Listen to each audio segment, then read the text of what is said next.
Welcome to another unboxing video by BC. We've got soldiers in Postmen's uniforms from Dan Viersen Games DVG, created by David Thompson and Michael Kochman. Kochman? I'm not sure how to pronounce that. Sorry about that if I got that wrong. But this is the latest game from them in David Thompson's Valiant Defense series. There's 3 so far. This is the 3rd one. Before this was Pavlov's House first, which I have, and Castle Itter, which I also have. All 3 of these have been sent to me for review purposes. I did not purchase them, so that should be made clear. I think the games are really good, though. I'm a huge fan of them, just from a playability standpoint, from an approachability standpoint, from an ease of understanding standpoint. It's all good. So this particular one was just recently came out. I don't know, I'm a little late to the game when it comes to doing the unboxing thing, but when has that ever stopped me before? So this particular title here is simulating the battle of in Danzig on the first day of World War II, when the Germans were trying to capture a Polish post office. Danzig was probably about 98% German at the time, but there were several buildings, key ones, that the Polish government owned wholeheartedly, and the Germans targeted them as needing to be taken over on the first day. And they thought it would be a simple maneuver, easy to do, and it was anything but for them. It was a battle that lasted 1 day. It went back and forth, but the Poles managed to give the Germans a bloody nose on many occasions on that day of battle. And the Germans reacted to it in worse and worse fashion. By the time that they were done with this little battle, they just decided, you know what? Forget these guys. We're going to go get a tanker full of gasoline, pour it into the basement, and light it on fire. And that's exactly what they did. A rather reprehensible way to end a battle, but it was effective, unfortunately, for the Polish defenders. They surrendered, and I believe most, if not all, were shot in retaliation. The Germans were more than embarrassed over that battle, how the Polish defenders, who were not military, they had some military training, but I don't think they were military at all. I believe they were just all Polish postmen, as the title says. So the battle was very, very one-sided at a point, which makes this particular title interesting, as the other 2, as I mentioned, Pavlov's House and Castle Itter, you are playing where you're defending a building or a group of buildings against the enemy, and you win by surviving.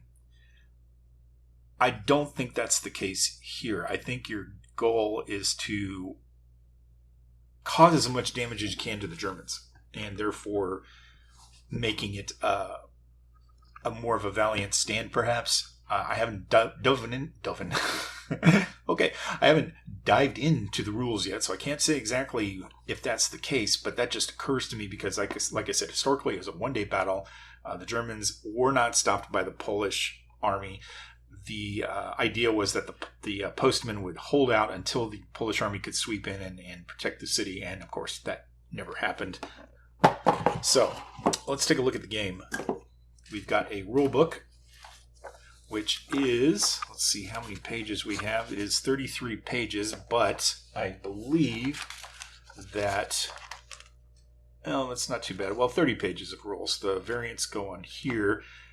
Usually you got like designer notes and other things packing it, but this in particular is not too bad, I don't think, because it's a solid 1 column throughout. You've got a lot of color examples as well. I mean, you can see how large these images are, and David Thompson's and his teams that work on these are really good about clarifying, making rules clear and concise, and showing you what they're talking about, which is something that should happen in more rule books, in my opinion. And I think the industry as a whole is getting better at that, but it's still something that should be addressed, and these guys do a great job of it. So flip through here, you can see all the phases are described in great detail on what the Germans do, what the Polish can do. The Germans bringing up howitzers, and I want to look at one particular thing which is near the end here. let's see, ending the game. So I want to talk about that a little bit here. I have opened this before. I've recently become paranoid because a couple of games I've opened have had damaged components. Good customer service all around. Not with DVG, but another company. It's always good to open it first, I think, before putting it on camera to make sure it's all good. So anyway, ending the game. You lose immediately if at any time morale is reduced to 0. So morale is a quantifiable value that is tracked, and I assume that goes down as bad things happen. So your morale gets to 0, the game's over. Otherwise, the game ends at the end of the turn in which the fire truck card is drawn. That must be the tanker of gas, I believe. Complete the entire turn, ending with the escape phase, then end the game. So that's it. You're holding out, and I'm assuming trying to do as much damage as possible. So you score by, for each postal worker defender that is still on the board. Okay, so it's still alive. 2 points each for Pipka, or J. Pipka and M. Pipka, 2 particular defenders, I assume. And 3 points for, I'm not even going to try to pronounce that, Barzachoa, perhaps? I'm assuming that's a location on the map. We'll take a look at that here in a second. Double values if the defender escaped. Subtract 1 point for each assault counter in the post office. Okay, you win if you get a 16 or higher. You draw. If you get a 1 to 15, you lose if it's 0 or lower. And then you have awards here. If you score particularly well, then you earn one of these awards. Cool. All right. And I believe also there is actually a, I don't want to call it a playbook. It's a I forget what it's called, but it's a supplement to the game in that it describes a lot of detail of the battle to give you a lot of perspective. And that was not included in this, but I believe you can download it. And it's mentioned in here somewhere where you can download it from as a PDF, or you can actually purchase it from DVG if you want a hard copy version of that. Okay, so now we're going to the map itself. I did fold this out earlier, and one of my challenges here is making sure I have enough room to put this on camera. Let's see if I can do that. Probably not. Nope, not quite. I'll just have to move the camera a little bit. All right, so let me try to look at this without getting some glare here. Right here is the post office itself. I believe the front door is here. And this is something you can look up on Google Maps too, which is pretty cool. So you can get an idea of what it looks like on the outside. It's not changed that much from then. I don't believe that the fence is here. I believe this is a big square. And the picture on the front cover of the game is actually a monument that I believe is around here somewhere in reality. But we've got, it looks like approach areas here in red. Blue areas back here. Colors are important because these are certain tracks, and I believe they show you where your defenders can fire on German units coming at you. White circles, and then over here it looks like we've got the actual floors. So we got the basement, ground floor, upper floors. Oops.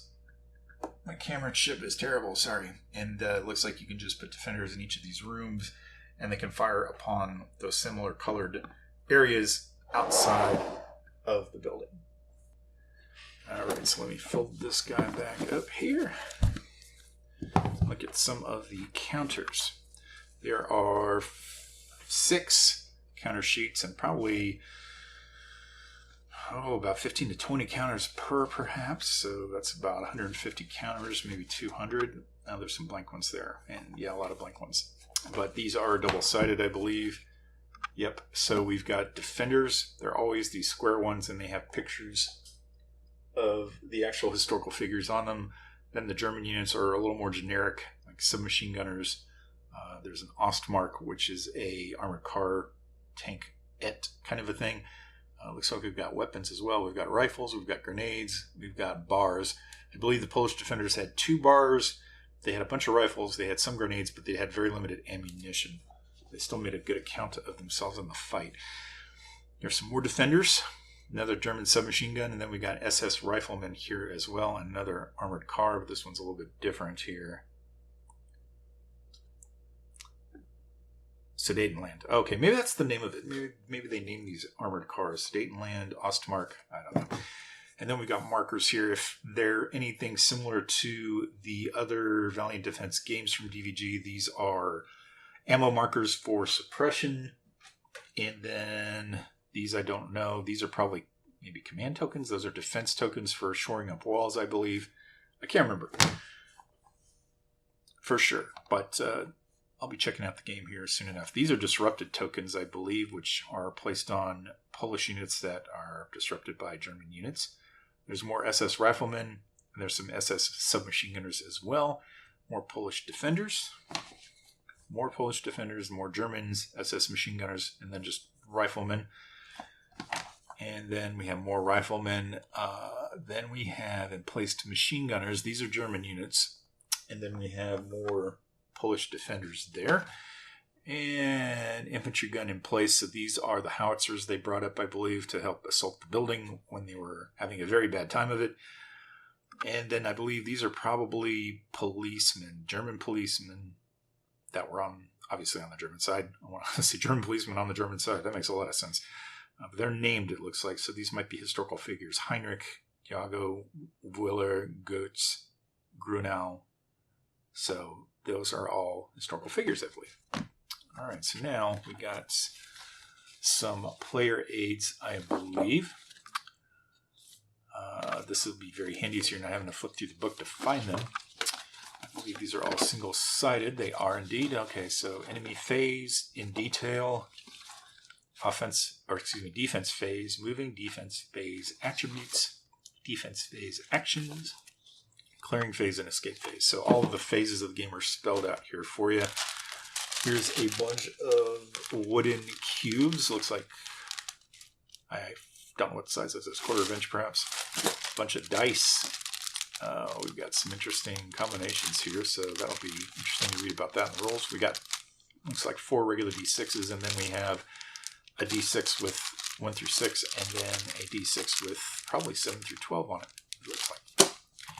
And then we have cards. We have attack cards and tactics cards. Let me open this up and see what we have inside here. As I shake the camera. I hate when I do these. They never come off easily. They only come off in little strips. There we go. Okay. So a bunch of Attack 2 midday cards. So I'm guessing that some of these are drawn in the morning, some in the midday, and others later in the day perhaps. Yep, there we go. Morning, midday. Let's see, these are all morning cards. Let's see what they look like. So grenade bundle, Gertz, a leader. I'm assuming that's a policeman. Like I said before, machine gunners. These are all German units that will appear on the board, I believe. Just like the other Valiant Defense games, you draw cards and the Germans come onto the map that way.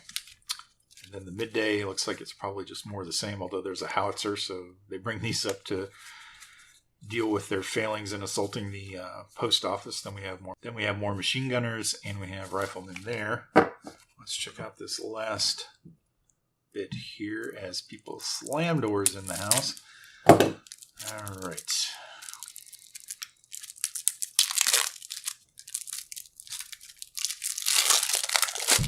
Okay, so now we have, oh, these are kind of stuck together. We have tactics cards. I'm not sure what these would be for. Evening, midday, and morning. And more attack for evening. I'm assuming that's just more of the same, and then more attack for the midday. So yeah, there's a bunch of attack cards. Tactics cards, let's see what those look like. Looks like they govern Polish troops, perhaps. Or maybe German. I don't know. One was referenced a howitzer here, so that's definitely the German side. The Polish did not have howitzers. Okay, well, there you go. And then we got an insert here, which DVG does. Get out of there. Does a lot. There's nothing underneath there, though. It's just empty space. So up to you whether you want to include it in your box or not. So there we go. That is Soldiers in Postmen's uniforms. Thank you for watching. I'd like to get this in for review, probably on Armchair Dragoons. But stay tuned. We'll see what we can do. Thanks.